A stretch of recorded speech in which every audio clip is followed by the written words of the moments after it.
Vale, buenos días para todos. Buenos días. Buenos días. Bueno, hoy vamos a hablar de un tema que quizá no sé si lo recuerden, estaba casi que desde el principio digamos, de este itinerario de creación, había una pequeña fórmula en el encabezado que decía que la interpretación cultural y creativa más la integración al paisaje era igual a un paisaje con sentido. Entonces, el tema del que vamos a hablar hoy es ese de la integración. O sea, yo siempre, bueno, con Valeria tengo como ese debate si esta analogía es pertinente. Es como lo que hemos trabajado hasta ahora es como el software y de lo que vamos a hablar ahora es como el hardware del territorio, ¿sí? Esa interpretación cultural que hace referencia, digamos, a lo intangible, pero el territorio también está, digamos, sometido a unos elementos intangibles, digamos que es donde la cultura se manifiesta a través de esa huella del hombre en el territorio. Entonces, para empezar, perdón un segundo, yo aquí me adapto porque no estoy seguro si me está saliendo. Ahí se me cambiaron las diapositivas, me parece. Bueno, a ver, perdón un momento. ¿Se dejó de compartir? Sí. Perdón si esto me sale aquí de la pestaña. Ah, ya. Vale, ahí. ¿Está compartido o todavía no? No, dejo de compartir. No. Todavía no, Carlos. Listo, entonces, un poco para entrar en materia, las estrategias de integración al paisaje cultural cafetero colombiano, ¿qué es lo que buscan? Buscan minimizar ese impacto negativo de las Carlos, perdón, intervenciones. ¿puedes poner pantalla completa? Sí. Porque la verdad se ve como raro y se ve chiquitico. Pantalla completa. Presentación. Sí. ¿Ahí? Sí, ahí sí. Entonces, como les decía, cómo ese hardware digamos, se impacta lo menos posible, ¿sí? La idea con estas estrategias es buscar minimizar el impacto de las intervenciones en el paisaje. Al final de la presentación vamos a hacer un pequeño ejercicio digamos, de llegar a un consenso con las personas que estamos acá y de pronto las que nos van a ver de forma sincrónica también pueden participar porque vamos a dejar el enlace al formulario de cuáles podrían ser unos objetivos de calidad para este paisaje cultural cafetero. Entonces vamos a empezar mencionando estas estrategias de integración al paisaje. Por ahí suena una campanita, no sé, Sí, Valeria.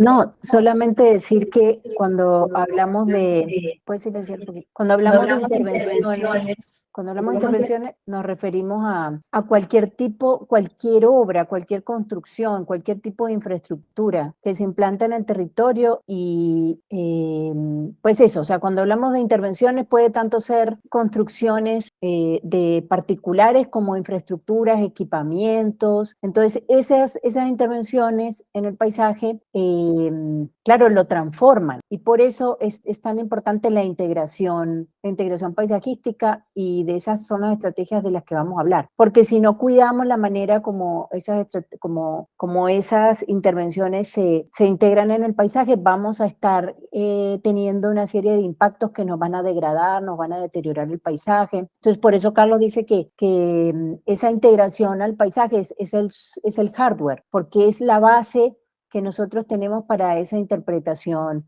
cultural y creativa. Si el paisaje se transforma y esos valores se transforman, ya digamos no tenemos ese soporte tenemos un soporte transformado, deteriorado y ya tendríamos que modificar la interpretación adaptándola a esta nueva condición del paisaje. Entonces listo, ya, nomás. Carlos, si quieres continuar por favor y activar el micrófono. Sí, tienes el micrófono apagado. Vale, bueno, sí, bueno, retomando ahí lo que dice Valeria y digamos no yéndonos demasiado lejos, pues si entendemos que los paisajes culturales son la huella del hombre en el territorio. Esto se trata de cómo minimizamos esa huella o cuál debería ser la mejor forma de que esa huella deje su marca en el territorio. Entonces, como entendemos que el paisaje cultural cafetero es un territorio vivo, dinámico, ¿cuál sería la mejor forma de, digamos, de adaptarnos a él o de intervenir en él? Sí, para generar el menor impacto posible. Entonces vamos a hablar de 5 estrategias de integración en el paisaje. Igual esto es un campo abierto y ustedes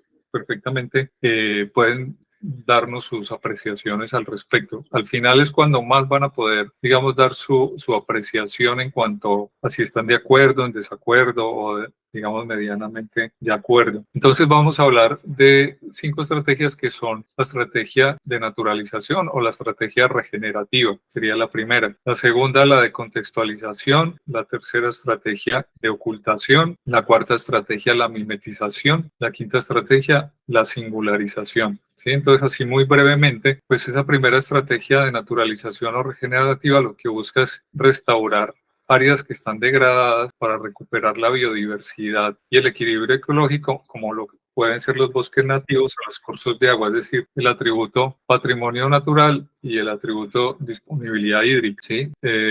Yo no tengo forma de saber, bueno, si están levantando la mano o pues alguien que está entrando. Valeria, ahí me ayudas a coordinar. La segunda estrategia, que es la de contextualización, pues tiene como objetivo integrar las nuevas construcciones con el entorno, ¿sí? Haciendo referencia a patrones tipológicos, a volúmenes, a escalas, a colores que se armonizan con el entorno. Ahí es donde entran a jugar, por ejemplo, los atributos del patrimonio arquitectónico, el atributo de patrimonio urbanístico, bueno, entre otros. La ocultación es una estrategia que busca utilizar elementos del paisaje o la vegetación para ocultar, por ejemplo, infraestructuras visuales que puedan llegar a tener un impacto o que sean bastante intrusivas. Aquí pues ponemos un ejemplo, pero la verdad pueden ser otras, como pueden ser las torres de comunicaciones o las carreteras. Así que aquí se invierten como los patrones. Aquí uno podría entender que los atributos del PCC se pueden convertir en estrategias para ocultar ciertos elementos que impactan en el territorio, que ya no son atributos o que de alguna forma podrían ser atributos relacionados, por ejemplo, con la influencia de la modernización.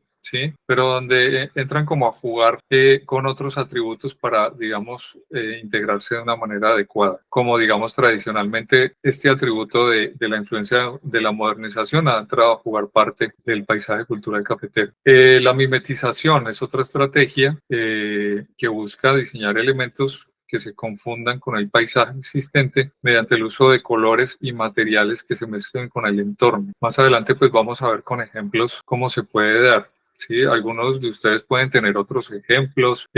Digamos que la cosa empieza a volverse, digamos, un poquito más compleja en el sentido que pueden haber estrategias que se combinan, ¿sí? No, pueden haber estrategias independientes, ¿sí? Donde se usa una de estas estrategias, pero generalmente la mejor, digamos, los mejores proyectos son los que pueden llegar a plantear un balance entre estas estrategias, es decir, más de uno de ellos. La singularización es un tema pues que busca destacar elementos específicos que enriquezcan la narrativa del PCC, y como pueden ser miradores, obras de arte, es decir, tienen digamos esa imagen destacada dentro del paisaje o dentro del territorio, pero aquí más adelante vamos a ver cómo se deberían manejar para no perturbar la esencia de esto. Entonces, como conclusión, estas estrategias se deben aplicar de manera equilibrada, considerar el contexto, las necesidades locales para lograr una integración adecuada. Entonces vamos a empezar viendo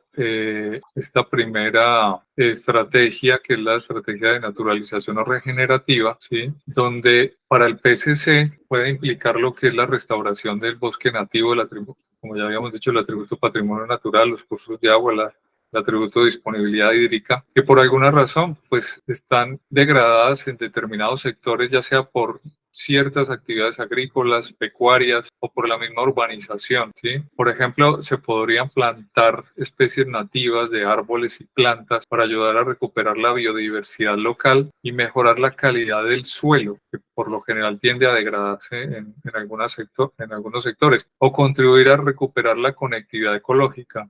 Recuerden cuando hacíamos el ejercicio de interpretación en Pijao, muchos de ustedes hicieron referencia a la fragmentación de bosques, ¿sí? O a la entrada, digamos, de la ganadería en las laderas, dejando pues unas marcas muy fuertes que deterioraban el suelo. Entonces esta estrategia lo que puede ayudar es como a regenerar este tipo de impacto o a generar conectividades donde se ha fragmentado las coberturas de bosque, por ejemplo. Aquí en la imagen vemos los pasos de fauna por encima de las carreteras y las autopistas, ¿sí? Que no solamente podrían llegar a representar también una estrategia de seguridad vial y de conservación de la fauna, sino que también pueden perdón, considerarse una estrategia de renaturalización, pues pueden contribuir a la restauración de esa conectividad y ese equilibrio ecológico.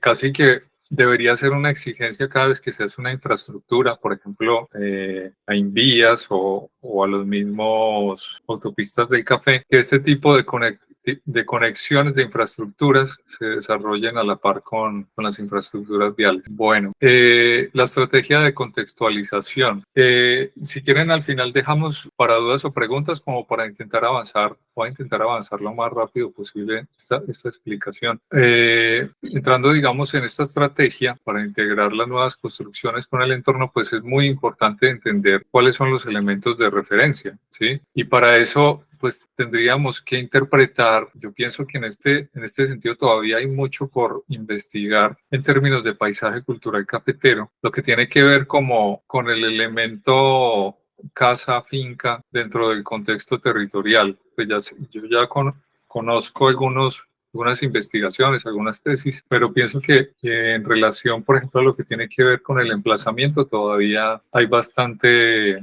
camino por recorrer en términos de investigación. Entonces, casi que una interpretación respecto a la forma en que se han emplazado estas edificaciones, es decir, la forma en que se ha ocupado el territorio, diría que aquí entran a jugar tres atributos, no solo digamos, los evidentes que son el atributo patrimonio arquitectónico, sino el atributo de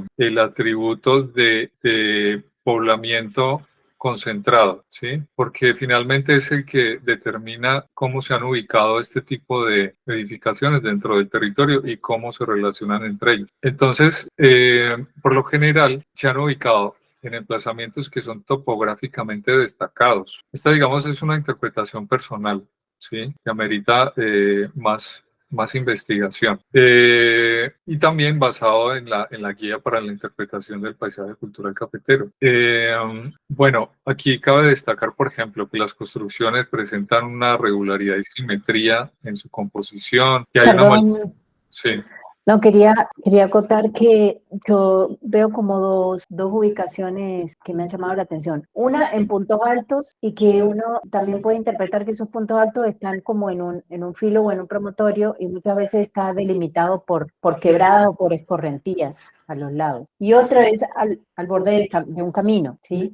Entonces son como las dos localizaciones que yo he podido visualizar. Sí, esto es interesante. Uno podría pues decir muy a grosso modo que el elemento, por ejemplo, fonda, se encuentra ubicado en el cruce de caminos y muy vinculado al camino. Pero incluso el elemento finca se encuentra como más adentro, como a partir de unos ramales, porque pues encontramos que esta distribución en el territorio no necesariamente obedece a una malla, es más como un concepto de racimo, ¿sí? Donde hay un camino del cual se desprenden otros que llegan hasta la finca. Entonces, hay varias interpretaciones, como digo, en este caso cabe profundizar, de pronto incluso ustedes tienen otras perspectivas que también pueden ser interesantes para enriquecer este diálogo.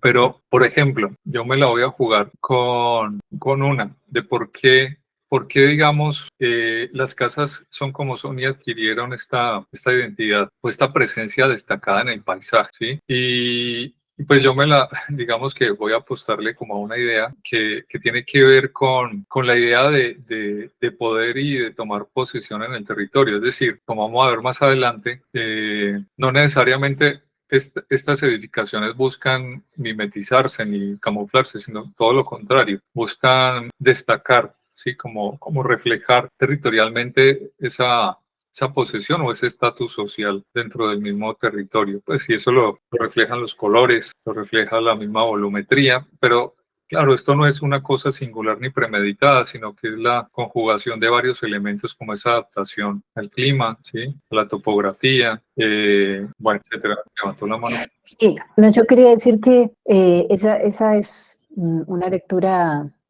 con la cual concuerdo, pero también pienso que el tema de ubicarse en un punto alto es más seco, o sea, como un tema de lógica de las escorrentías, siempre en un punto alto para que ese espacio no pueda estar afectado por inundaciones, lluvias. Vale, y me la voy a jugar por otra, pues claro, esa es una lógica de implantación que tiene todo el sentido y es una lógica funcional también. Y me la juego por otra hipótesis con base en nuestra conversación con Carlos López, cuando hablamos del tema de la, digamos, de esa ocupación dispersa en el territorio, de los pobladores prehispánicos. Entonces, otra hipótesis puede ser que ya existía alguna modelación del terreno o de ciertas terrazas donde pues fueron aprovechadas por los colonizadores para, digamos, para establecerse. ¿Sí? Entonces ya podría haber, digamos, una huella preexistente que facilitaba, digamos, la implantación en estos lugares. Y como les digo, pues son hipótesis de trabajo para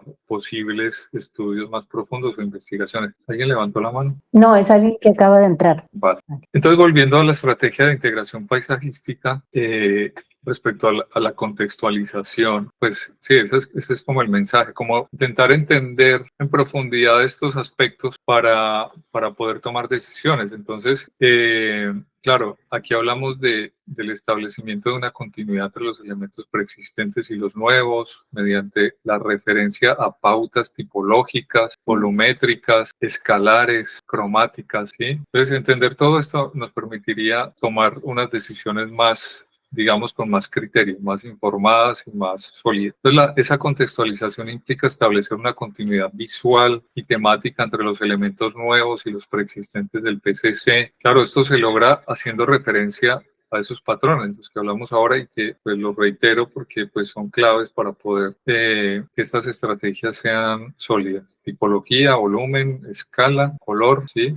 Pues hay otras, digamos, pero que se podrían integrar armoniosamente con el entorno para el caso, digamos, de las fincas cafeteras, las casas rurales o un conjunto arquitectónico si estamos hablando de los núcleos urbanos, ¿sí? Entonces, por ejemplo, al diseñar nuevas estructuras arquitectónicas en un núcleo urbano del PCC, donde están el atributo patrimonio arquitectónico y el atributo patrimonio urbanístico, se podrían utilizar materiales y estilos de construcción tradicionales que se alineen con la estética local y mantengan esa coherencia con el paisaje cultural. También conservar las alturas predominantes. Esto es bastante clave porque muchas veces vemos que en los pueblos, claro, cada quien establece la altura como a su propio, digamos, capricho, entre comillas. Entonces aquí es importante eso, también el escalonamiento. Recuerden que ese atributo patrimonio urbanístico es lo que Carlos, perdón, sí. yo no sé si tú pasaste a la siguiente diapositiva o todavía estás hablando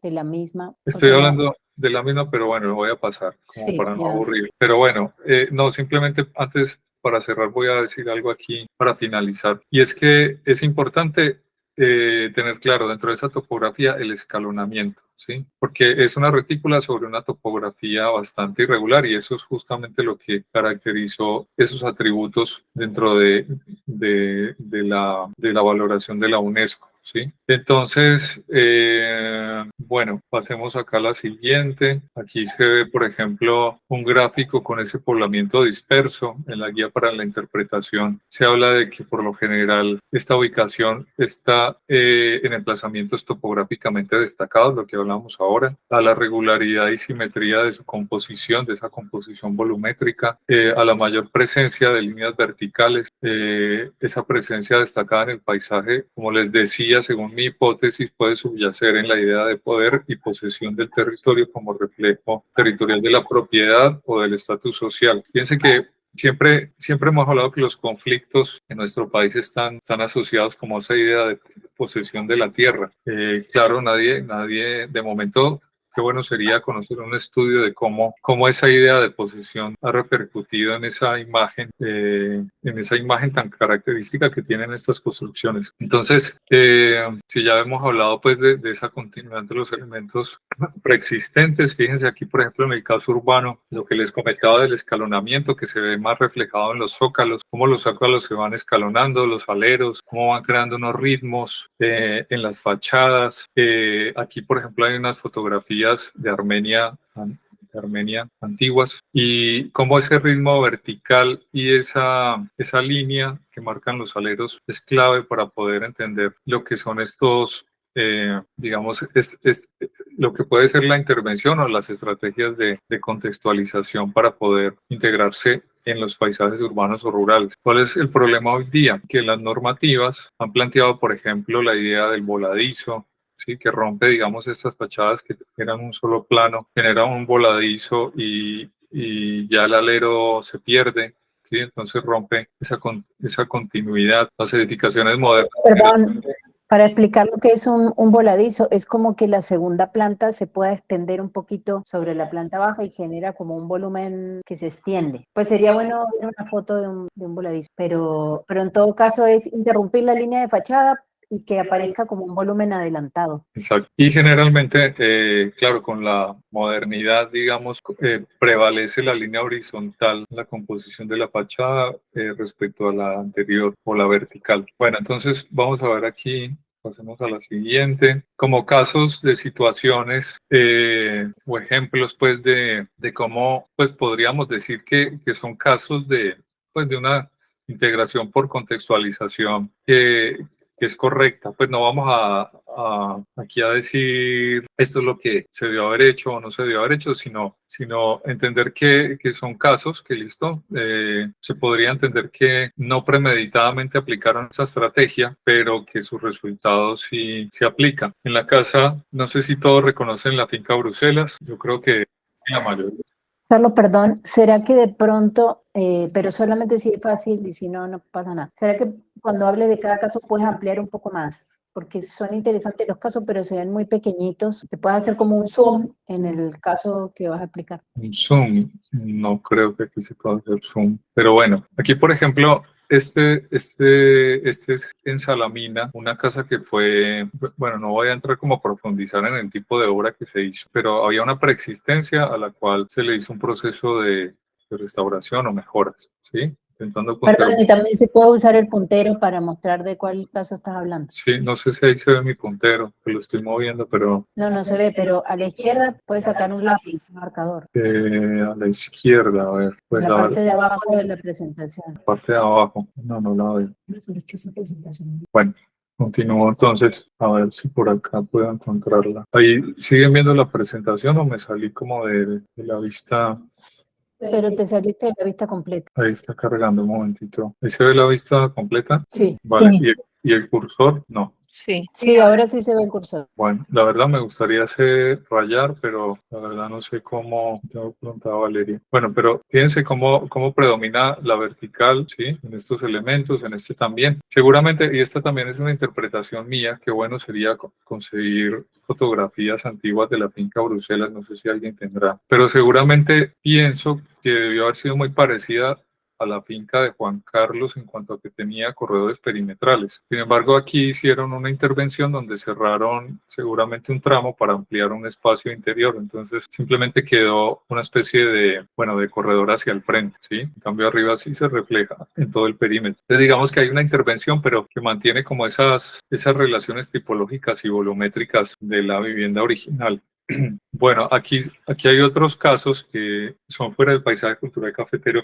Este es un centro de interpretación en Nuquí, en el Chocó, ¿sí? Es una intervención pues nueva. Fíjense que aquí en la planta se ve la geometría, pues el diseño nuevo, pero mantiene las características de esas construcciones tradicionales. Entonces se puede también entender como un ejemplo de contextualización. Aquí nos vamos al otro lado del mundo, a Londres, una obra del arquitecto David Chipperfield, donde también se mantiene la verticalidad y la transparencia de los elementos para que no se oculte los edificios preexistentes, y se mantiene también un ritmo que juega con el ritmo de los elementos preexistentes. Es decir, aquí hay un elemento totalmente nuevo que se podría incluso confundir con el de singularización, pero diría que al interactuar con el contexto, justamente está buscando esa contextualización el proyecto nuevo. Pasamos a la siguiente, y aquí lo dejo para sus interpretaciones, cómo entenderían estos elementos dentro de estas estrategias de integración, que son los nuevos desarrollos que se están dando, o por ejemplo, un prototipo que encontramos en la Universidad Tecnológica de Pereira de lo que sería la vivienda campesina, ¿sí? Entonces, más adelante, si quieren, podemos escuchar sus apreciaciones respecto a este tipo de nuevos desarrollos. Pues bueno, para ir avanzando, pasemos a la siguiente estrategia, que es la estrategia de ocultación, ¿sí? Que se trata pues de utilizar elementos del paisaje o la vegetación para como dice, ocultarse. Perdón un momento, que aquí se me perdió mi vista del orador. Aquí estoy. Entonces, sí, en el PCC esta estrategia podría implicar el uso de vegetación o elementos del paisaje para ocultar infraestructuras modernas, y como lo pueden ser las torres de telecomunicaciones. Este es un elemento pues, de la influencia de la modernización, las nuevas vías. Estamos en un cruce de caminos a nivel nacional, pero claro, nadie ha planteado cómo deberían ser las autopistas dentro de un paisaje cultural que es patrimonio de la humanidad. Deben ser igual que todas o deberían incorporar otros elementos que ayuden a integrarla. Los volúmenes edificados o elementos construidos que podrían ser visualmente intrusivos se buscan ocultar. Entonces también, por ejemplo, si se construye una infraestructura en el PCC, como por ejemplo una PETAR o un parque agroindustrial o una avenida o una autopista, se me viene, por ejemplo, hay un proyecto para la tal avenida del Río, imagínense, yo creo que de los elementos más interesantes, pero más infravalorados por la dificultad que hay en acceder a él, es la cuenca del río Quindío, en lo que se conoce como el tal Mirador de la Secreta. Pues en mi opinión es espectacular y contiene todos los atributos del PCC. Imagínense atravesarle la avenida del río, sí, que va a resolver pues el problema de conexión entre todos los chalets que están al sur de Armenia, pues en todo lo que era o lo que es el área de amortiguamiento del paisaje cultural cafetero sobre el sur del municipio con el norte de Armenia. Claro, o sea, es muy cómoda para las personas que viven en estos chalets si quieren desplazarse al norte de Armenia, pero tiene un impacto y hasta ahora no he escuchado hablar de cómo se va a integrar esta infraestructura dentro de un elemento, pues, dentro de un espacio paisajístico tan interesante como es esa cuenca del río Quindío en ese tramo. Podrían utilizarse, hay un micrófono por ahí abierto, me parece. Sí, no, yo quería decir que imagínense que esa vía está planteada como para ir, si no entendí mal, pero tú lo puedes explicar mejor, como para ir a mitad de cota, o sea, entre la vía, que no me acuerdo cómo se llama actualmente, o sea, es una vía que iría como por la mitad de la ladera, sí, entre la 19, entre la 18 y el río, o sea, entonces es una cinta que se va a ver ahí, y no es solo el tema de los vehículos desplazándose, sino que cada vez que se abre una vía, desafortunadamente suele haber ocupación por edificios, porque pareciera que al abrir una vía, entonces eso genera también como una, pues así no está regulado, una ocupación por edificación que empiece como a alinearse a lo largo de esa vía. Entonces ya sería como implantar algo que va en contra del paisaje en mitad de la ladera.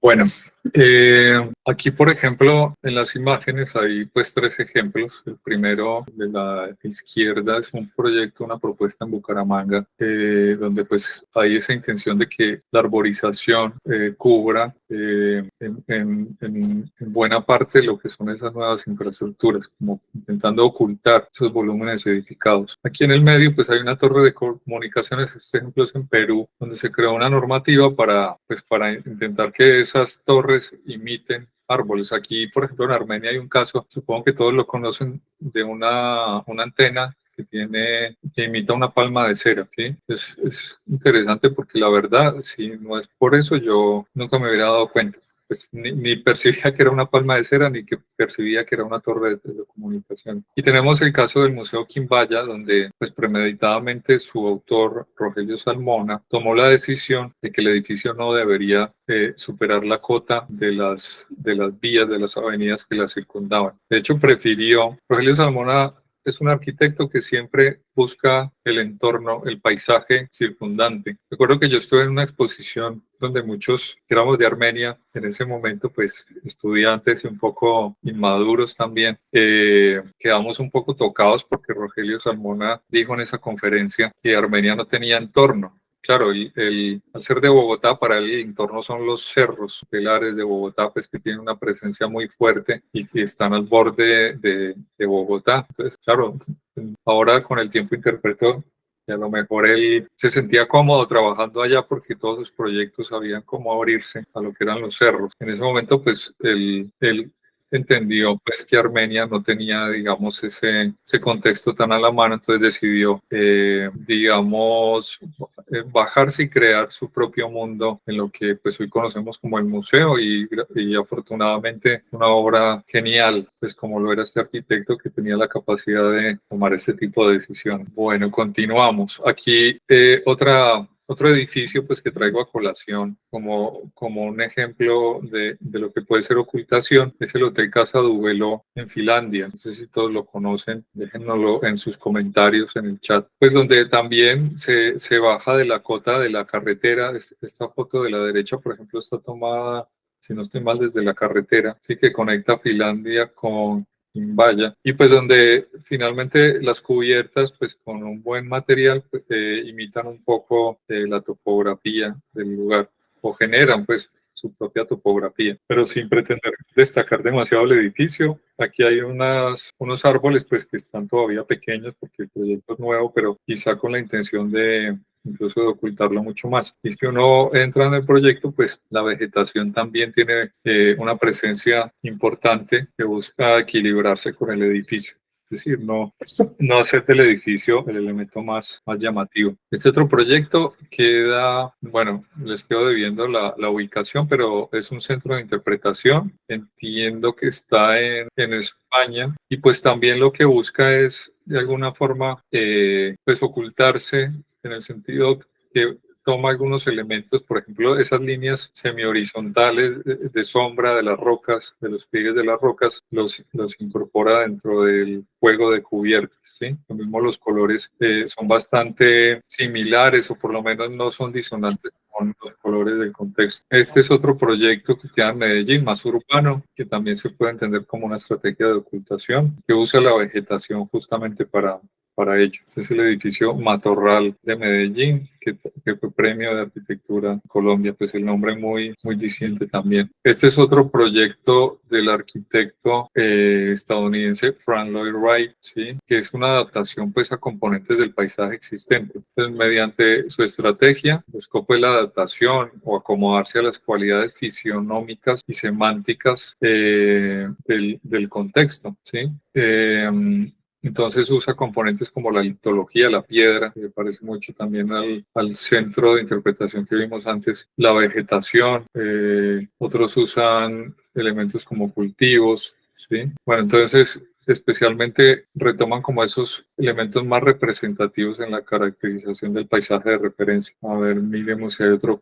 Ya pasamos a otra estrategia, la estrategia de mimetización. Esta es una estrategia pues, de integración paisajística que consiste en confundir los elementos propios del proyecto con los elementos preexistentes. Entonces, esta estrategia, digamos en el caso del PCC, podría implicar el uso de elementos constructivos o vegetales, ¿sí? Que se mezclen con el entorno natural o con el entorno agrario. Entonces, esa mimetización podría implicar diseñar elementos en un proyecto de manera que se confundan visualmente con elementos o atributos del PCC. Por ejemplo, si se construyeran estructuras para el turismo rural, se podrían diseñar para que incorporen en el proyecto elementos como cubiertas o fachadas verdes o que imiten el perfil natural del terreno, como la topografía, es decir, que esos volúmenes se escalonaran como imitando o completando esa topografía, de tal forma que se asemejen al entorno natural en términos materiales de vegetación, pues, o como ya había dicho, de la misma topografía. Esa estrategia ayudaría a que las nuevas construcciones se camuflen, por decirlo de alguna manera, pues que ya sería como una versión más extrema de esa mimetización, pero que podría lograr una armoniosidad con ciertos atributos del PCC. Aquí en el ejemplo, en las imágenes tenemos un caso en Sudáfrica, ¿sí? Donde esa pradera africana casi que se lleva la cubierta de esta construcción. Y otro caso, el Parque Arví, pues que he escuchado que estos pequeños volúmenes, digamos por esta cara, imitan una silleta, como las flores de los silleteros. Entonces lo que hace es como mimetizarse con el contexto de los jardines circundantes. Es decir, no tanto, digamos, de ese paisaje lejano, como en el caso de la izquierda, sino más con el paisaje cercano, que serían los jardines. A ver, y este es otro caso, pues, más, este caso es en Dinamarca, donde el edificio prácticamente se convierte en la topografía del lugar. Al fondo pues se ve una edificación más clásica. Carlos, perdón, te interrumpo. Tenemos dos manitas levantadas, Sí, adelante. Nora y luego Cristina. Adelante, Vale, Nora. buenos días. No, al respecto, pues me parece muy interesante ese estilo de construcción, los de ocultación bueno, mimetización. Mimetización. Listo, gracias Valeria. Pero me hacía una pregunta arquitectónicamente, ¿cómo juegan para lograr que en estas zonas que son tan húmedas, esos factores no terminen incidiendo en la construcción, dañando la construcción o afectando los elementos que hayan a su interior? Sí, esa es muy buena pregunta, Nora. De hecho, yo creo que es un tema que todavía está en estudio. Por ejemplo, el caso de la Facultad de Arquitectura en Manizales es todavía una ciudad más húmeda. La biblioteca está enterrada, ¿sí? Y la cubierta es transitable. En algunos casos tiene algunas partes vegetales. Y es verdad, no fue resuelta o no ha sido resuelta al 100% a pesar de que técnicamente se le ha puesto todo el esmero, ¿sí? Pero hay, digamos, casos que son materia de investigación. Por ejemplo, en el último Congreso de Arquitectura en Pereira, la Universidad Católica presentó una propuesta de cubiertas verdes a base de musgos, ¿sí? Donde, digamos, se minimiza el peso y la absorción también de agua. Es decir, es una estrategia, pero que evidentemente cualquier estrategia, incluso las mismas, ya vimos en las mismas casas cafeteras tradicionales, tienen sus propias técnicas de enfrentar el clima y a pesar de todo, también están luchando permanentemente con el medio, ¿sí? Con todos los factores naturales como la humedad, la lluvia y ahora con el cambio climático y los climas extremos, pues evidentemente estas estrategias van a tener que volverse casi que una especie de elementos para enfrentar el cambio climático, ¿sí? Ya sea los climas extremos que, por ejemplo, pueden afectar mucho lo que son las cubiertas planas y generar contracciones en las mismas estructuras y que, por ejemplo, una estrategia de cubierta verde puede minimizar ese tipo de cambios bruscos, ¿sí? Siempre que, por ejemplo, se separen y permitan la ventilación y el drenaje entre los elementos. Eso es un tema bastante clave, pues que no nos da el tiempo, pero Gloria, se te encendió el micrófono. A ver, vale. Entonces, sí, Nora, como conclusión, pues evidentemente toda propuesta tiene un reto constructivo, incluso las mismas preexistencias patrimoniales que tenemos tienen sus retos para resolver este tipo de factores climáticos y que es muy interesante justamente, por ejemplo, que las universidades se involucren con estas estrategias para dar respuesta a través de la investigación de cómo podrían ser las mejores soluciones para que a la vez que estamos integrándonos con el paisaje, estemos dando respuestas sostenibles y respuestas que nos puedan dar, generar estrategias también, por ejemplo, frente al cambio climático. Cristina, también. Hola, muy buenos días, ¿cómo está? Este fin de semana estuve en el encuentro de construcción y arquitectura en Pereira y los arquitectos hablaban muy tristemente de lo que está pasando con el paisaje cultural cafetero, exactamente con el Bareque. Y un arquitecto hablaba de una casa que tenía 200 años en Cartago y la tumbaron para hacer un ara. Y el señor mostraba fotografías y la verdad uno le dan ganas de llorar. Las guaduas intactas, guaduas de 200 años. Entonces preguntaba, en verdad, ¿qué es lo que están creando en este momento las universidades con los jóvenes? Y hablando ustedes ahora del progreso, hay una finca, no sé si ustedes la conocen, me gustaría que se refirieran a ella, es La Coca, queda en Calarcá, es una finca, supuestamente a esta casa, llegó los primeros árboles de café a esta zona, es una casa que tiene 200 años y se ha tratado a través de la gobernación de que esta casa la declaren patrimonio. Estuve averiguando en estos días porque me encontré con el dueño y hablaba que la gobernación le prometió que le iba a nombrar patrimonio, pero resulta que por esta casa va a pasar una vía. Entonces uno dice, ¿hasta dónde conservamos nuestra historia? ¿Hasta dónde conservamos nuestro patrimonio? ¿Hasta dónde conservamos ese pasaje por el progreso? O sea, ¿cuál es el límite del progreso y de nuestra historia? ¿Cuál es el límite de ese progreso que nos están vendiendo, pero nos están tumbando la historia? Sería muy interesante. Bueno, le mandé la carta, todo el paquete completo al Ministerio de Cultura y me dicen que ellos ni se habían enterado de esto. Entonces uno dice, ¿cuál es la mafia que hay alrededor de todo esto? Sería interesante, ustedes nos preguntaban ¿qué podemos nosotros averiguar? Sería interesante que ustedes averiguaran por esa casa que se llama La Coca. Es una casa bellísima y bueno, es triste, muy triste lo que está pasando con nuestro paisaje. Muchas gracias. Vale, Cristina. Sí, me parece que estábamos hablando justamente del mismo Congreso de Arquitectura en Pereira. Eso que comentas está muy bien porque yo creo que refleja justamente como la sensibilidad de las comunidades respecto a su paisaje y justamente esa responsabilidad social y ecológica que tiene la propiedad privada, ¿sí? Es decir, la propiedad privada no, digamos, no necesariamente puede ir por sí sola, sino que forma parte de ese bien común que podríamos llamar paisaje. Y entonces, justamente cuando llegan esas infraestructuras, que es de lo que estamos hablando aquí, deberían integrarse o plantearse. En este caso, pues claro, no conocemos el trazado de la vía, pero pues tiene una afectación directa al paisaje. Pero es muy pertinente para el ejercicio que vamos a hacer ahora, que fíjate que esto que estamos haciendo justamente se convierte en insumos, como les habíamos dicho antes, un poco nuestro propósito es hacer de puentes con el Ministerio de Cultura para empezar a decirles, miren, es que las comunidades locales se han planteado unos objetivos de calidad del paisaje y las intervenciones que se hagan en este territorio tendrían que tenerlas en cuenta. Entonces, justamente, pues lo que pretendemos es que todo esto que estamos hablando acá y lo que hemos hecho en este proceso se conviertan en materia de salvaguarda o de contención para ciertas actuaciones que puedan llegar a afectar el patrimonio cultural y natural. Entonces me parece muy pertinente para lo que vamos a hacer al final. Creo que encaja perfecto. Entonces, ¿continuamos o hay alguna otra pregunta? Continúo. Bueno, a ver si me permiten.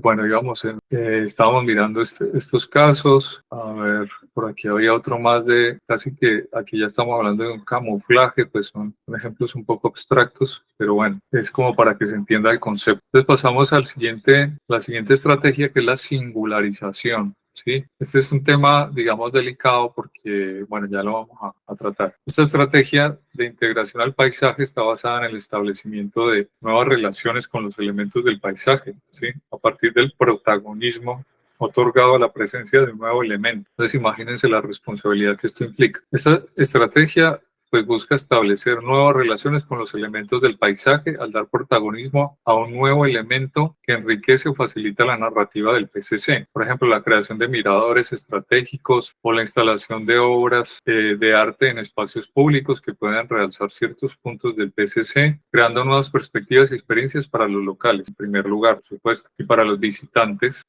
también. Sí, porque a veces parece que todo lo que se haga en el territorio debe estar en función del visitante. O sea, como el local se volvió casi que prescindible o está en segundo plano, ¿sí? Bueno, esto sin perturbar la esencia del paisaje cultural cafetero. Entonces, aquí, bueno, a ver, antes de que me pase aquí, pues yo creo que un caso emblemático de singularización es esa torre del Parque del Café, ¿no? O sea, que es un elemento que destaca, que es único, es singular. Hay otro caso, por ejemplo, en Medellín, en el Jardín Botánico. Ahora no recuerdo si este era el orquideorama, y no sé si lo conocen. También es un elemento singular, pero que de alguna forma aquí ya empezamos a ver estrategias híbridas. Sí, es singular, pero tiene también ciertos elementos de integración que podrían aplicarse. También está, por ejemplo, este pabellón del Jardín Botánico de Medellín. Fíjense que es un elemento totalmente, algunos lo podrían ver como una especie de ovni, ¿sí? Como algo que aterrizó ahí, pero que maneja, por ejemplo, esas líneas horizontales, de alguna forma es singular, pero no es agresivo con el entorno. Sí, maneja unos ritmos, digamos, unas líneas de sombra que acogen a las personas y que permiten rodearlo a la vez que digamos, van apreciando el entorno natural. Entonces, es decir, a pesar de ser un elemento singular, dialoga con el entorno. Aquí hay una casa en Santa Elena que también pues, me pareció interesante porque es singular, pero se convierte en una especie de mirador. Pues en este caso es un mirador privado. Entonces, intenta imponerse lo menos posible con el entorno. con el paisaje circundante. Este es otro caso, por ejemplo, singular, ¿sí? Donde esto es en Tenerife, ustedes saben que estas islas son volcánicas y este es el caso de un centro de interpretación también, está pensado para el turismo, entonces busca contrastar con unos volúmenes blancos, eso es esa piedra, esa lava negra oscura que quedó de la erupción volcánica. Entonces, me parece un ejemplo pues interesante donde se contrasta, pues casi que se está mostrando la huella del hombre en este nuevo territorio, lo está volviendo cultural, de ser natural, que es ese territorio de la lava, claro, al intervenirlo aquí el hombre ya lo está volviendo un paisaje cultural. Bueno, entonces ya terminamos de ver las estrategias de integración, así muy rápido y sin pretender herir susceptibilidades, sino simplemente pues es una reflexión que también pues da para debate y discusión. Pues, ¿qué sería lo contrario de la integración? Pues estaríamos hablando de desintegración o también lo han llamado intrusismo, ¿sí? Como una forma de intrusismo o de intrusión en el paisaje, que tiene que ver pues con esas transformaciones que se derivan en él, ¿sí? La intrusión o la desintegración del paisaje pues puede referirse a esas alteraciones del entorno que resultan de la ocupación de los espacios, ya sea a nivel de propiedades individuales o a nivel territorial, sin tener en cuenta las características naturales, sociales y culturales de esos lugares, ni respetar las preexistencias del entorno. Pues esto puede sonar parecido como a lo que nos comentaba Cristina. Esto se manifiesta cuando un objeto o una intervención en el paisaje parecen ajenos o discordantes con su entorno, como si sucedieran tres cosas, que parasitaran ese paisaje natural en este caso, como si lo usaran simplemente como un telón de fondo, es como decir, aquí estoy yo, y pues detrás de mí hay un paisaje, como el que se toma una foto ahí con una lona, con una imagen atrás, o sin tener en cuenta pues su identidad y sus valores. ¿Sí? Entonces, pues vamos a mirar unos casos y igual cada quien también es libre de darle su interpretación, pero por ejemplo, no sé si ubican esto, es la Piedra del Peñón, pues esto también es tomado de una tesis de la Universidad Nacional, luego se los puedo compartir, donde plantea este caso como un caso de parasitar el paisaje. Bueno, la palabra parasitar es un poco fuerte, pero bueno, de pronto ayuda como a comprender mejor de qué se está hablando. Es decir, que se aprovecha del elemento o del paisaje causándole algún perjuicio y se multiplica con el número de intervenciones, ¿sí? Puede resultar en un fenómeno invasivo. Entonces se puede dar en un medio natural o en un medio urbano. En cuanto a la valoración diferenciada, el resultado estético dependerá de la calidad de esas piezas implantadas. Y citan a varios autores de Gracia del año 2009. El caso seleccionado es la construcción de la Piedra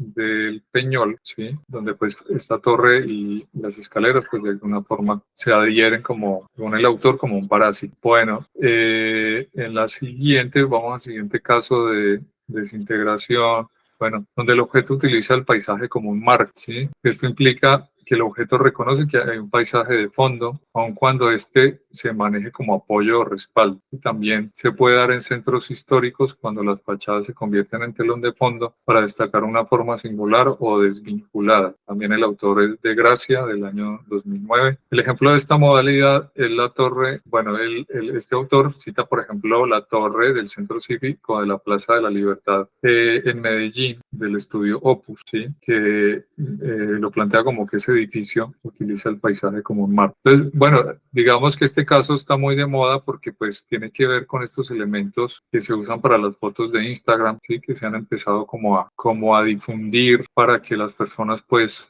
tengan ese marco de fondo y puedan subir su fotografía al Instagram.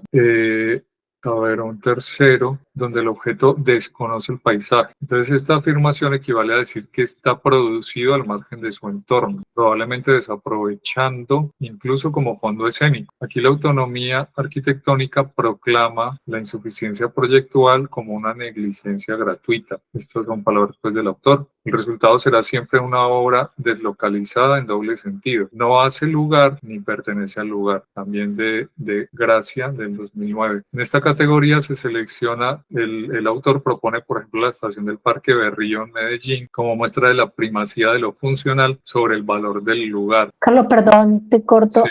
Los ejemplos que tú estás mostrando no se supone que deben estar ilustrados, ¿cierto? Lo digo porque las fotos muestran cosas diferentes de lo que tú explicas. Pues en este caso sí está el Parque Berrío. y la iglesia, ¿sí? En Medellín, aquí arriba a la derecha, en esta diapositiva, que podría asemejarse un poco al caso que citaba Cristina, ¿sí? Tenemos un elemento patrimonial y una infraestructura, ¿sí? Y de alguna manera, claro, hay un impacto de esa infraestructura sobre el elemento, y aquí es donde viene, digamos, ese juego de prevalencias, donde, por ejemplo, la nación establece que una infraestructura es de interés de la nación y que puede llegar a pesar más que ciertos elementos patrimoniales. Claro, cada caso hay que analizarlo en detalle, y hay situaciones donde esas infraestructuras podrían tener más margen de maniobra y otras donde, digamos, hay menos margen de maniobra. Caso, pues, en un centro urbano consolidado como este, es muy difícil a una infraestructura como esta decir, bueno, me voy a alejar de cada elemento patrimonial. Habría que mirar, en el caso del paisaje cultural cafetero, casi que debería haber un estudio para saber cuál es la mejor solución que afecte menos atributos del PCC antes de trazar una infraestructura, pero casi que yo me la jugaría, porque si le preguntamos al Invías o al concesionario dónde está ese estudio, quizá lo único que muestre sea las manchas o las áreas principales de amortiguamiento del PCC, pero no un estudio juicioso de los atributos que se encuentran dentro de esas áreas. Entonces, aquí, bueno, como casos de desintegración, pues podríamos hablar, a no ser que ustedes tengan otra visión de estos nuevos desarrollos urbanos. Muchas de estas promociones inmobiliarias se venden como que están dentro del paisaje cultural cafetero, que si usted compra tendrá vistas al paisaje cultural cafetero. Claro, pero es como una mirada de adentro hacia afuera, como no me importa tanto cómo me ven, sino cómo yo veo ese paisaje. Y es un poco, claro, el criterio del interés particular sobre el general, no del interés general sobre el particular. Bueno, y en el último caso, que muchos lo llaman los falsos históricos, la verdad hay personas que dominan más ese tema, donde pues es muy claro que se perdió la autenticidad del elemento, ¿sí? Yo tuve un sentimiento parecido, claro que hace muchos años que no voy, pero la última vez que fui, por ejemplo, a Ráquira, mi sentimiento, puede que esté equivocado, es que todo era como un poco escenográfico, ¿sí? Pues por no llamarlo falso. Entonces, este es un riesgo que se corre en nuestros municipios, ¿sí? Empezar como a crear fachadas que no tienen nada de fondo, ¿sí? Como que simplemente se quedó la fachada, pero al interior se perdió como toda esa esencia tipológica que le daba ese contexto cultural. Bueno, creo que con esto... Perdón, Carlos, acá Sí. David nos está diciendo que nos está poniendo ejemplo. En el caso de Finlandia, que tradicionalmente las casas eran pintadas de un solo tono, ahora las pintan de varios colores con el fin de llamar más la atención. Sí, es como el efecto Encanto o el efecto Disney, como crear ahí una especie de pueblos hechas a la medida del turista o del visitante, pero que ya van perdiendo o han perdido, digamos, el entender su memoria, de tenerlo como referente y el poder explicar, digamos, el sentido que tenía esa arquitectura tradicionalmente. Bueno, También Gloria, Carlos, Gloria también levantó la mano y no sé si la manito de Cristina quedó de antes o la volvió a levantar, pero entonces Gloria. La volví a levantar, gracias. Ah, bueno. Gracias. Primero Gloria. Carlos, usted es tan amable y me vuelve a contar sobre la frase del autor que dice, no hace el lugar o el lugar. Bueno, no la pude como asimilar bien en cuanto a algún lugar en especial, que esa edificación no hace el lugar, pero entonces perdí como el hilo ahí en el sentido de la frase. Carlos está silenciado, por favor active el micrófono. bueno, si quieren la vuelvo a retomar, a leer en un momento. Dice, cuando el objeto desconoce el paisaje, ¿sí? Sí. Esta afirmación equivale a decir que está producido o construido, diría yo, al margen de su entorno, probablemente desaprovechando incluso ese entorno como fondo escénico. Aquí la autonomía arquitectónica proclama la insuficiencia proyectual como una negligencia gratuita. El resultado será siempre una obra deslocalizada en doble sentido, es decir, que primero no hace lugar ni pertenece al lugar, como ese doble sentido que él plantea. Perdón, me gustaría Gracias.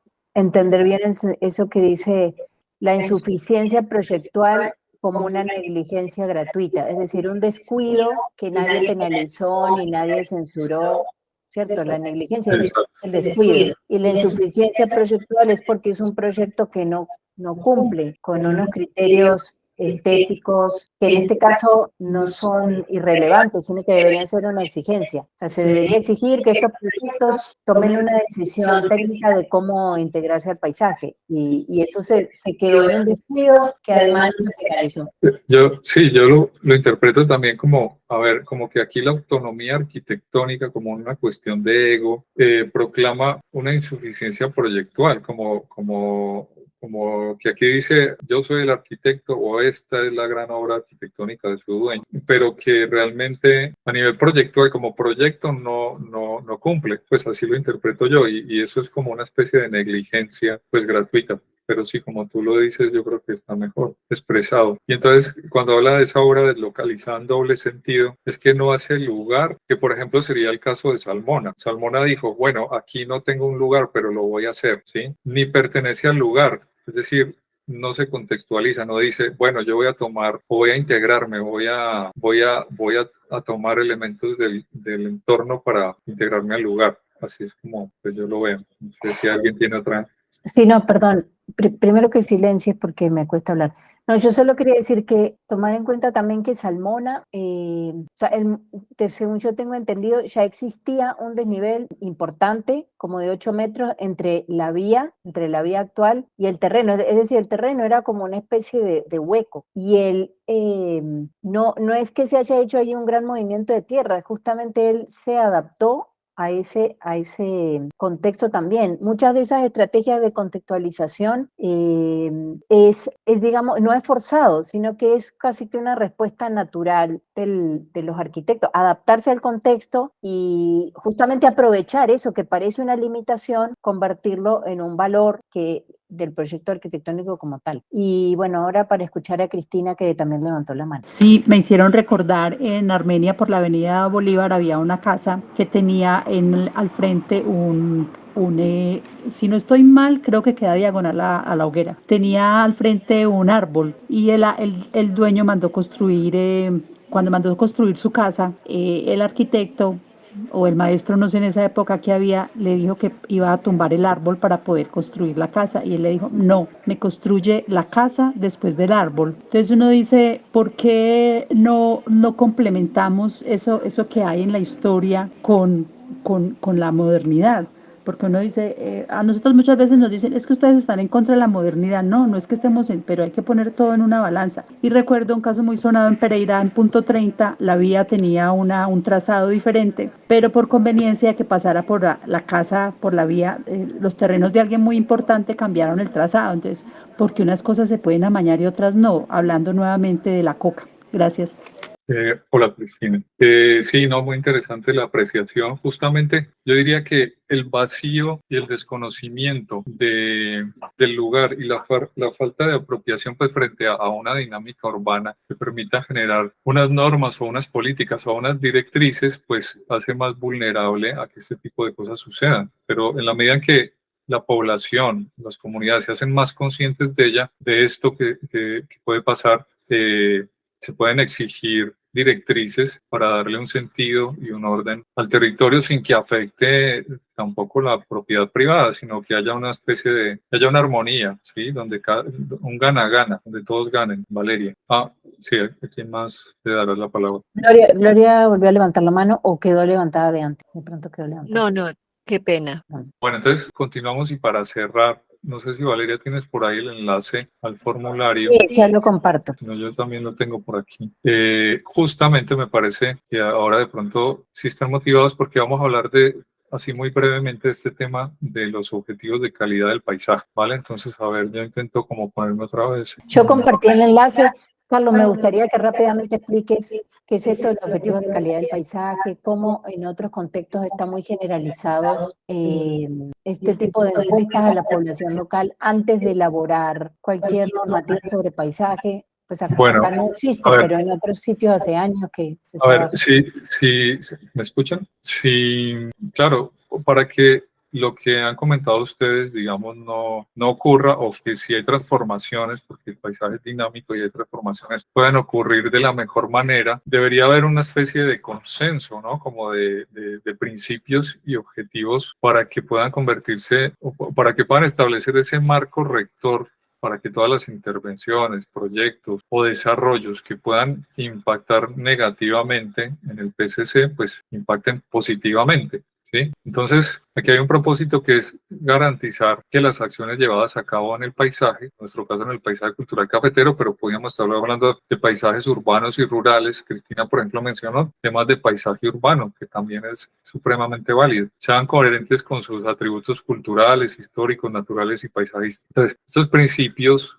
y objetivos, digamos, mínimos, que aquí les planteamos como para poner unas cartas sobre la mesa que pueden cambiar. Al final se van a dar cuenta que hay una pregunta si cambiarían algunos de estos objetivos propuestos o propondrían uno nuevo o eliminarían uno o varios. Buscan orientar tanto a los planificadores, a las autoridades locales, a las comunidades, a los interesados privados en la toma de decisiones, en la planificación y en la planificación de esa actividad en el PCC. Ya hablamos, el hardware y el software, es decir, tanto lo que se construye como las actividades que se realizan en el paisaje. Entonces aquí les vamos a pedir, no sé si ya lograron abrir todos el formulario. Valeria, ya les compartiste el enlace. Entonces, por favor, todos pueden decirnos, confirmarnos si lo pudieron abrir. Se trataría de seleccionar la respuesta que mejor represente sus opiniones. ¿Sí? Básicamente aquí van a encontrar 10 objetivos, 10 principios y objetivos. Los principios Carlos, serían...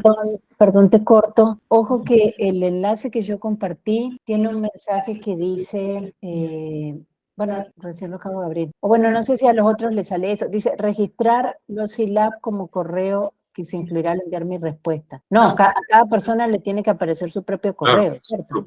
su propio correo. Bueno, aquí voy a volver a compartir el enlace, pero debe ser el mismo formulario. Que les dé la opción de colocar su correo electrónico, porque esa es la forma que vamos a identificar las respuestas. Vale, todos ya lo pudieron abrir, si nos confirman, por favor, no han tenido un problema. Entonces, bueno, aquí para terminar, básicamente estamos hablando de esos 10 principios que serían la preservación integral del PCC, es decir, conservar el paisaje cultural cafetero, incluyendo pues sus atributos. El segundo, que es el dinamismo y adaptación, es decir, aceptamos que es un territorio dinámico, pero digamos, el objetivo es mantener la vitalidad del PCC y su capacidad para adaptarse a los cambios sin que pierda su esencia. Esa sería la parte clave ahí. El tercero, la conservación de la diversidad. Es decir, salvaguardar esa diversidad en las diferentes áreas del PCC y evitar que se vuelvan un paisaje homogéneo. Por poner un ejemplo así radical, que solo se siembre aguacate, ¿sí? O que solo se siembre plátano, o que solo se siembre café, porque hay otros atributos que forman parte del PCC. Pero digamos que ahí está un poco más detallado en el formulario. El cuarto principio es que haya orden y armonía. Es decir, el objetivo sea planificar y gestionar el territorio para mantener la coherencia y estructura de este, ¿sí?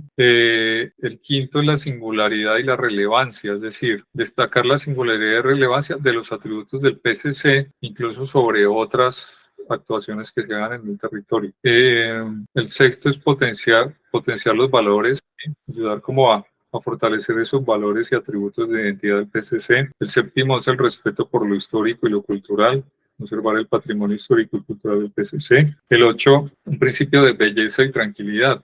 Es decir, que esa belleza escénica y la tranquilidad formen parte como, digamos, como un bien público o como un aspecto de la salud mental, ya que está, digamos, como un tema tan pues no quisiera decir de moda, pero que está tan presente y muy asociado al pilar del sentido que hemos hablado de la trascendencia, de poder conectar con cosas, digamos, que digamos, están por encima de nuestra escala humana. El noveno principio es el turismo sostenible, fomentar un turismo sostenible y regenerativo.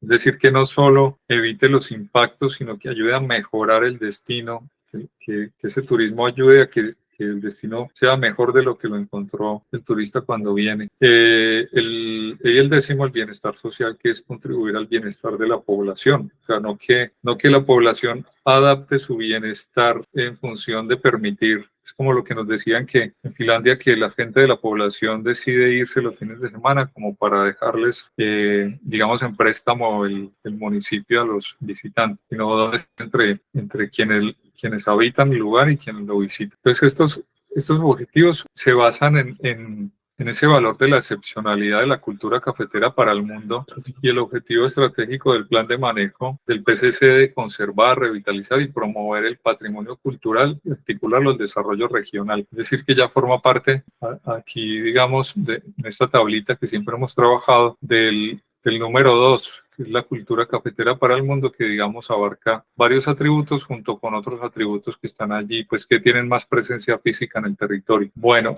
entonces ya con eso, digamos, damos por finalizada la charla de hoy. No sé si alguien tiene más preguntas, si tiene preguntas sobre el formulario. Es muy importante que llenen a conciencia este formulario, ¿sí? Porque nos daría una pauta de qué están pensando ustedes en términos de cuáles deberían ser los objetivos. El audio está cortado. Si me escuchan. Sí, que es muy importante que, bueno, llenar el formulario a conciencia, porque de allí saldrían los insumos básicos para poder tomar decisiones sobre el territorio a futuro y, digamos, para poder exigirle a un Ministerio de Cultura, al gobierno nacional, a las agencias de infraestructura o a otros actores, digamos, que se metan en este marco, ¿sí? Que no es un marco prohibitivo, sino un marco de coordinación para que todos intentemos hacer las cosas lo mejor posible por el bien de todos. ¿Sí? Es decir, no cada quien por su lado disperso, sino crear una especie de fuerza colectiva que permita conservar a la vez que cada quien se beneficia de eso que le está dando sus beneficios. Bueno, ¿hay alguna otra pregunta? Ángela levantó la mano y la manito de Cristina no sé si quedó de antes. Que si podemos recompartir el link de asistencia a Carlos. Y mientras tanto, de pronto le podemos dar la palabra. Ángela, si estás hablando, estás silenciada. Te escuchamos. No, ya la. Hola Carlos, buenos días. Y Valeria, yo quería saber si ustedes tienen conocimiento acerca si las diferentes universidades con las cátedras de arquitectura, ingeniería civil, digamos todo lo que tiene que ver con las carreras que nos permiten conservar pues el paisaje cultural cafetero, ¿no? Como patrimonio. Si ellos tienen alguna materia específica donde tengan que ver con el paisaje cultural cafetero, de cómo conservarlo, porque a mí esto me parece súper importante, ¿no? Porque si estamos, digamos, trabajando para conservar todo este patrimonio, no solamente de las comunidades, sino también desde el punto de vista de las personas que lideran todos estos proyectos, digamos que los profesionales del área, ¿no? Sean conscientes de lo que implica la conservación del paisaje cultural cafetero, porque pues uno a menudo se da cuenta que tanto los maestros de construcción y las nuevas generaciones no les interesa tanto esto, ¿no? Entonces como tiremos todo y las propuestas siempre son hacia la modernidad. Entonces pues, no sé si ustedes tienen, porque es una inquietud que tengo, ¿no? Hasta dónde programas permiten llegar a las universidades y que de esa conciencia se trabaje colectivo. Yo he sido docente de la Facultad de Arquitectura de la Universidad San Buenaventura y también pues en la Gran Colombia. Digamos que con este enfoque que les he mostrado, no hay nada en este momento en las universidades, o sea, está por construir. Pues yo personalmente, y pues obviamente porque he estado como muy metido en el tema, sí lo he hecho dentro de mi autonomía como profesor. ¿Sí? Entonces sí he hecho estudios y ejercicios con los estudiantes y tuve, digamos, un caso de un proyecto de grado en Finlandia de una edificación que quedaba junto a la iglesia. Y claro, el tema ahí era cómo lográbamos integrar un edificio contemporáneo en el contexto pues, del parque, ¿sí?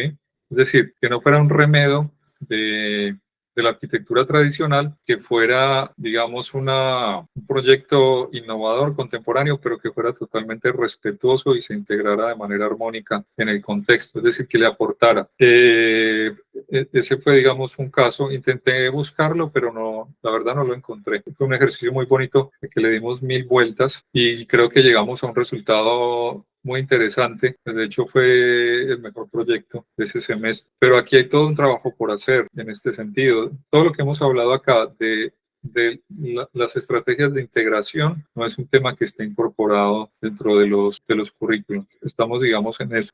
Juan Carlos, por ejemplo, ha trabajado con la Universidad del Quindío, tiene, digamos, una visión propia del tema. De pronto también si nos puedes contestar. En la Universidad del Quindío hay una cátedra multidisciplinar sobre el PCC. Sí, Carlos, mira, con URTE fundamos en la Universidad del Quindío la cátedra de paisaje cultural cafetero. Allí se trabaja con estudiantes de todas las carreras y ahora tenemos la cátedra multidisciplinar donde es requisito de grado. Es uno de los componentes. Este próximo semestre, esperamos que el voluntariado se inicie. Ese es uno de los temas más importantes porque la gente ya de todas maneras dice, bueno, ¿y ahora qué podemos hacer? Muy bueno conocer qué es esto, es el paisaje, pero desde las diferentes disciplinas, ¿cómo podemos aportar? Entonces, con el consultorio, con el Consulab, con lo que estamos pensando en hacer con el Ministerio de la Cultura y con el Observatorio del Paisaje, esa es una de las tareas pendientes. Sabemos que hay mucho por hacer también con FENALCO, en las instituciones de educación, lo que son en los colegios, se han formado docentes. O sea, esta es una de las actividades transversales que no puede parar, que cada vez debe ser de reforzarse. Pero sí, yo considero que hay una incluso tendencia a imponer, como lo decían ahora, sobre la arquitectura tradicional, otra nueva arquitectura. Entonces, esa idea de conservar todavía es muy poca. Gracias, Juan Carlos. Sí, pero mira, por ejemplo, también uno se plantea y a nivel, digamos, de observación, uno dice, ¿qué pasa con las administraciones locales, ¿no? Donde este concepto de la modernidad es a eliminar todo, ¿no? Lo vemos nomás aquí en la plaza de mercado de Pijao, como a pesar de que ya había sido transformada en un 80%, como ahora en esta administración, pues simplemente edificio, se pierde el concepto, ¿no? Cultural, ancestral, de lo que significa para nosotros, digamos, las galerías y las plazas de mercado, ¿no? Que es donde confluyen, pues, no solamente una estructura, digamos, una arquitectura, sino también, pues, todos los saberes, ¿no? Culinarios, todo esto, ¿no? Ancestral que nos identifica y nos conecta a través de los alimentos. Entonces, Claro. finalmente uno dice, bueno, si no llega esto a las administraciones y no se concientiza, digámoslo así, no se hace de lo que significa, porque yo siempre he dicho, ¿no? En estas reuniones que ¿dónde está la administración? Yo siempre, pero porque claro, concienciar allá es seguramente abrir una ventana de que algún tipo de proyecto que nosotros como sociedad civil o digamos desde este tipo de aprendizajes podamos incluir, ¿no? Y ser escuchados, ¿no? Desde la inclusión y la proyección del territorio. Sí, Ángela. Ahí tú mencionaste tres cosas que para mí forman como el triángulo del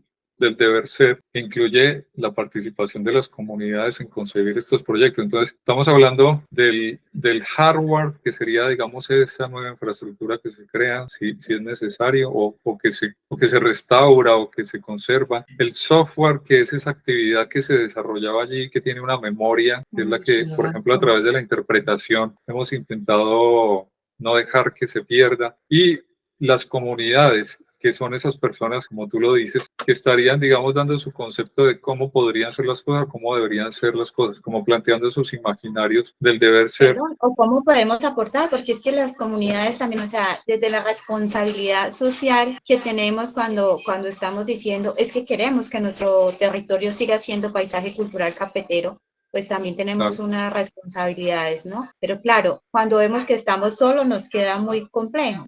Si yo tengo una casa que me la dejó mis padres y los recursos no me permiten, ¿cierto? Restaurarla, mantenerla, que cuesta muchísimo dinero. Ya lo sabemos por hace 8 días cuando tuvimos la bonita experiencia de conocer la finca de Juan Carlos, de estar allí en ese territorio, pues vemos, ¿no? Y uno implica, por ejemplo, que lo que hablamos, ¿no? Que los materiales ya no se conservan igual que antes y todos estos procesos. Entonces decimos, ¿dónde está la institucionalidad? ¿Dónde están esos programas donde yo me pueda adherir, donde yo desde mi conciencia como parte de la comunidad pueda hacer una partecita, pero cómo está esa otra parte que también me da un impulso, ¿no? Y que a veces tenemos que reconocer que los recursos son escasos en estos territorios y que la mayor parte de personas quisieran quizás mantener una casa, pero pues eso cuesta mucho, ¿no? Y no vemos por parte de los diferentes entes, digamos, territoriales, ¿no? que hayan proyectos que nos lleguen directamente a esas casas donde decir, mira, es que se mantener esto por esto y esto es, y ayudas concretas, ¿no? A lo mejor no necesariamente tienen que ser ayudas directamente materiales, digamos que un porcentaje puede ser económico, pero sí desde esa concepción, ¿no? Claro, correcto. Siempre es Sí, como... por ahí Porque uno ve hay, que la gente transforma sus hay- casas, ¿no? Porque a veces es como un mirar hacia allá y dice, bueno, ¿y por qué esta persona la decisión de colocarle estas losas y estas cerámicas al frente de su casa? O dice, bueno, es que aquí estos territorios son muy húmedos, mantener esto cuesta y seguramente esta será una sola inversión que hará una persona y lo ve, claro, desde el conocimiento, desde su bolsillo. Incapacidad y la poca incapacidad que tienen las instituciones por ayudar a permanecer este paisaje cultural cafetero, ¿no? Desde la inversión y desde la transparencia y que saca un poco la corrupción, ¿no? Seguramente si se trabaja mucho esa parte, seguramente se podrían lograr otras cosas para permanecer y para que este territorio del paisaje cultural cafetero desde el punto de vista arquitectónico pues siga como llenándonos de ese paisaje, ¿no? Y como de esa ilusión de ir a un pueblo a conocer y a sentirnos conectados todo el tiempo. Ya, gracias, Carlos. Vale, Ángela, muchas gracias. ¿Cómo van con la encuesta? Porque me gustaría compartirles como los resultados. Hasta ahora solo 6 personas la han diligenciado. Estaba escribiéndome con Diana de enviarle al correo, porque hay personas que les queda como complicado del celular. Entonces, de todas formas, yo se los voy a enviar a todos los que asistieron hoy, a todos, mejor dicho, al correo también. Ajá. Vale, quisiera compartirles lo que va, que me parece interesante. A ver, un momento, si puedo, como los resultados. Un segundito. Iba llenando, pero... Sin el ánimo de sesgar a los demás, pero a ver, en relación a la preservación integral del PCC, bueno, de todas formas, si alguien tiene dudas sobre estas preguntas, o yo había puesto más desarrollo, pero Valeria sugirió que se sintetizaran más para no, de pronto no hacerla muy pesada. Fíjense, la mayoría de ustedes están fuertemente de acuerdo en la preservación integral. Bueno, hay una persona que está de acuerdo. En cuanto al dinamismo y a la adaptación, está más distribuido, ¿no? Sin embargo, la mayoría están entre estas y hay una persona que está en desacuerdo, que es válido. Desacuerdo, creo que el PCC debe mantenerse estático, están en desacuerdo con eso. Muy bien. Conservación de la diversidad, salvaguardar la diversidad en las diferentes áreas del PCC y evitar la uniformidad. La mayor parte está fuertemente de acuerdo. Hay una persona que no tiene una opinión clara al respecto y otra que está de acuerdo, ¿vale? Salvaguardar la diversidad en las diferentes áreas del PCC y evitar la uniformidad. En cuanto al orden y armonía, planificar y gestionar para mantener la coherencia de la estructura del territorio, también la mayor parte están de acuerdo. En cuanto a la singularidad y relevancia, destacar la singularidad y relevancia de los atributos del PCC por encima de otros elementos construidos, ¿vale? Hay una persona o bueno, varios que están en desacuerdo. Eso es muy interesante, encontrar como varias visiones. Potenciación de valores, fortalecer los valores e identidad del PCC, están de acuerdo la mayoría. El respeto histórico y cultural, conservar el patrimonio histórico y cultural del PCC, totalmente de acuerdo todos. La belleza y la tranquilidad, también de acuerdo, fuertemente de acuerdo. Respecto al turismo sostenible, bueno, hay alguien o varias personas que están neutrales, que no tienen una opinión clara si debemos fomentar el turismo sostenible, ¿vale? En cuanto al bienestar social, todos están de acuerdo. Algunas sugerencias adicionales. Los entes gubernamentales están en la obligación de conservar nuestra tradición y cultura cafetera. Aquí es importante si tienen sugerencias, si quisieran, por ejemplo, sugerir que se incluya otro objetivo u otros objetivos, o si sugieren que se deberían eliminar unos porque consideran que no, pues también es válido. Bueno, entonces Valeria. Bueno, entonces... Bueno, mi compromiso es enviarles a todos. Nuevamente ya sabemos que hay 6 personas que diligenciaron, pero por las dudas, por si hubieran tenido algún inconveniente, yo les voy a enviar al correo la encuesta, por si también lo quieren diligenciar del computador, pues con más tranquilidad. Claro que los que ya la diligenciaron no lo deben diligenciar nuevamente. Y quedamos atentos a las respuestas. Carlos, no sé si quieres activar el micrófono y... Bueno, no, simplemente si quieren compartirla con otras personas que no han estado en el en el itinerario de creación y consideran que les puede interesar o aportar, lo pueden hacer, o les podemos compartir otra versión que tiene más explicación de cada una, pues para aquellas personas que de pronto no estuvieron hoy y quieren entender mejor. Sí, yo puedo mandar esa por correo para que también les quede como ese registro con esa explicación detallada. Vale, listo. Nos tomamos una foto, encendemos un momentito las cámaras y nos tomamos una foto y con eso ya cerraríamos. Juan Carlos, Nora, Felipe, bueno, Felipe no sabemos si puede, Gloria. En el formulario también pueden escribir anotaciones sobre esta presentación que hicimos hoy. Listo, perfecto. Bueno, entonces nos despedimos. Un gusto saludarlos y verlos. Que pasen un feliz resto de día. Un fuerte abrazo. Igualmente, Juan Carlos. Chao. Chao. Chao a todos, gracias. Gracias, buen día. Gracias, feliz día. Feliz día.